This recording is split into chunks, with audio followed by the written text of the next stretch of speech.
ଏହି ଯୋଜନାରେ ବିଜୁଙ୍କ ସମକକ୍ଷ ଜଣେ ସର୍ବମାନ୍ୟ ଚେହେରାକୁ जनमानसरे सामनाକୁ आनिबा ପାଇଁ उद्यम होइछि।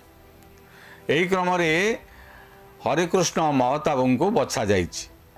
उत्कल केसरी भावे से राज्य रे परिचित।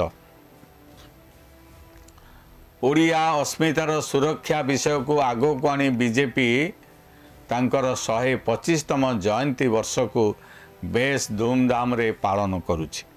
खाली सेतिकी नुहे प्रधानमंत्री मध्य उत्कल केसरी को प्रशंसा करिसेंति।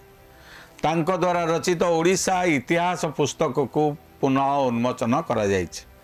4 वर्ष तले ओडिशा गस्तरे आसीथिबा प्रधानमंत्री उत्कल केसरी उद्यम को प्रशंसा करथिले। ओडिशा पुनर्गठनर जनक भावे श्री महताब परिचित। सरदार वल्लभ भाई पटेल को 26टी ओडिया भाषाभाषी राज्य को भारत रे मिश्रण करिवारे साहाय्य करिता महताब को आधुनिक ओडिशार स्थापक भावे विवेचना करा जाए। स्वतंत्रता संग्रामी समाज संस्कारक और गांधीवादी जी अस्पृश्यता विरुद्ध रे लड़ाई करथिले तांको परंपरा ओडिया अस्मिता को गढ़ी तोलिबारे सहायक होइतेला बोली कहा जाउछि।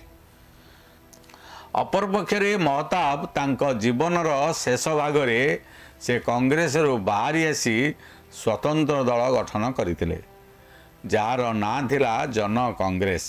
एही जन कांग्रेस अन्य एक आंचलिक दल सह मिलित भावे राज्य रे मंत्रिमंडल गठन करिथिला।